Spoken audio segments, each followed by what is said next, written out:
Alright, what's up everyone? Welcome back to the channel. So doing something a little different here today. Behind me right here we have a 1960 to 63 International Cub tractor, and it's for a customer of mine.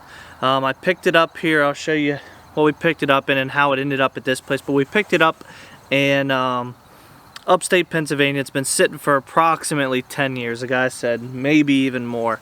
It runs, it rolls freely, it just does not run. Customer said it has a slight radiator leak, so what we're going to try to do today is get this thing running enough to be able to load back onto a trailer. I've done this many a times with this customer. A few diesel tractors. This is a 4-cylinder gas engine, so hopefully it'll be a little easier to get fired up. But I've done this a few times with this customer as far as transporting non-running tractors for him, and then I on my own, try to get them running to make it easier for me on delivery. The delivery location is tight. If the tractor runs, it makes it 100 times easier. So let's hop over to the tractor and let's see what we're working with. Alright, so this is what we're working with here. Like I said, it's an International Cub Lowboy.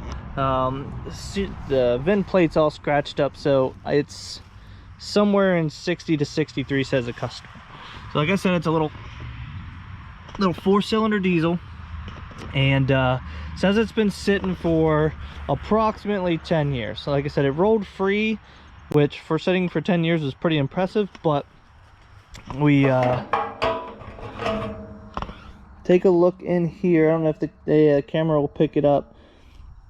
I don't think that's junk in the tank. I think it's just like scoring or rust on the bottom of the tank.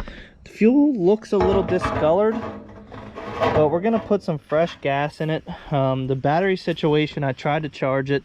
It's got a battery in it from 2013, and the guy said he July 2013. The guy said he started it with this battery or tried to start it with this battery, figured out it had a radiator leak, and then it's been sitting ever since then. So that was 7 years ago. Who knows how long it's been sitting from then. So what I'm gonna do is I'm gonna put my jump box here. This is my 4,000 amp jump box. I love this thing. I swear by this thing. Starts diesel trucks for me all the time. So I'm gonna hook this up. I did put some seafoam in the tank just to try to hopefully break up some of that fuel, maybe give it a little life. We're gonna put some fresh clean fuel in it, but let's see what we can do here. Let's put some power to it and see what happens.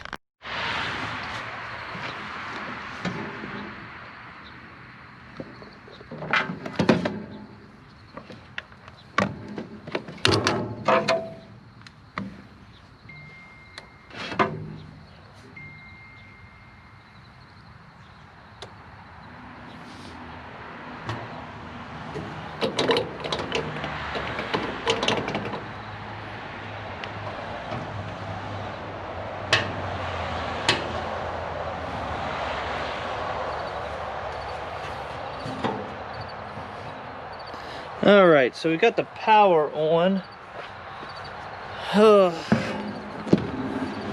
We don't have anything else from there. My gauge probably doesn't work anyways, and it makes it a little difficult to get up there and sit on the seat as I got the cover off the seat. So we'll switch to see if we can push the clutch in and hit the start button and see if it gives us anything. Doing a little investigating here. We've got some broken wires. I don't know, they don't run into, it looks like they wired it separately maybe because of those wires being broken. Not 100% sure if maybe we just jump the starter on this thing and see if we get anything. For all that I know and all the customer knows, the engine may be locked up in this thing. So see if we can't switch power over to the starter and see if we can get it, at least it to fire off. All right, so we're right to the starter. I fixed a broken wire. Let me set you guys up here. Let's see here. One.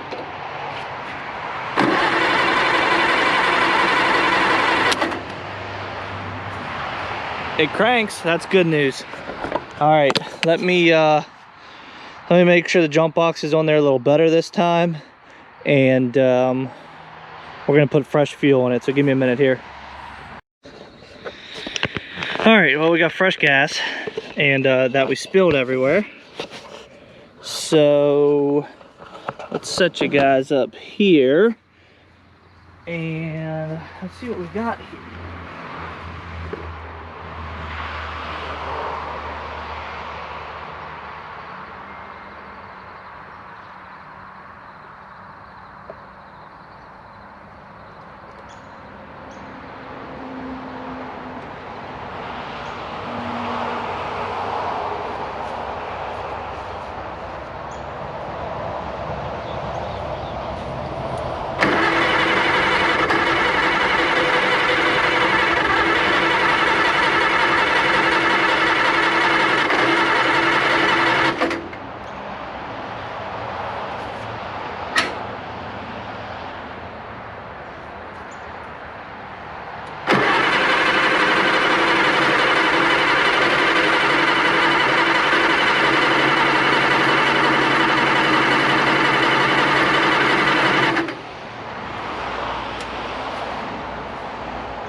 Well, we got it cranking. As you can see, all this, that's spilled gas, don't worry about that. All this rusting stuff is coming out of the stack. And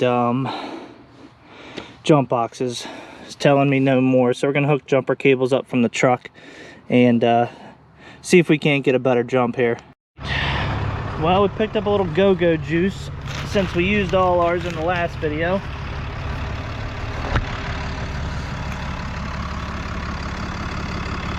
Give a little spritzer there.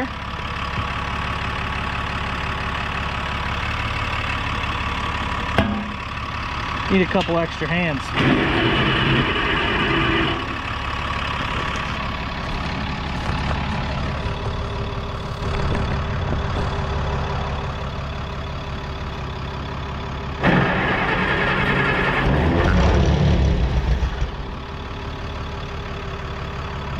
Huh, I'll be damned.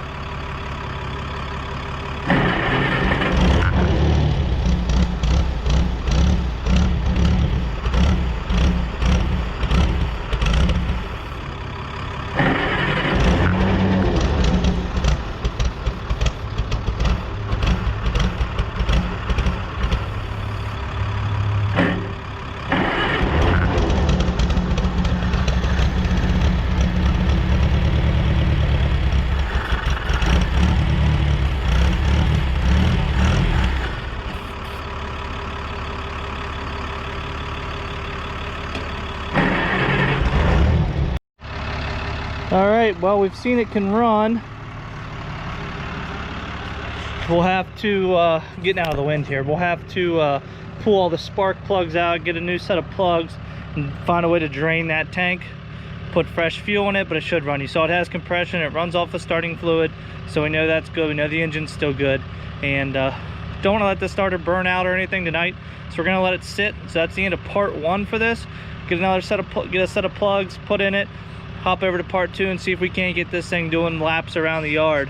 We'll top off the radiator so it doesn't get hot if it has a pinhole leak, and we'll drive it around the yard and pull it up on the trailer and take it to the customer's house. All right, guys, so that's gonna do it for today's video. So we got a couple different angles here. We got the big camera and we got the GoPro set up. So if you like videos like this, I do a lot of, you know, picking up these old tractors that don't necessarily run. People I pick them up don't have the means to get them running, and if I can get them running, which makes my job easier to load and unload, I'm gonna do it. So if you like seeing videos like that, don't forget to give it a thumbs up, and we'll see you on the next one.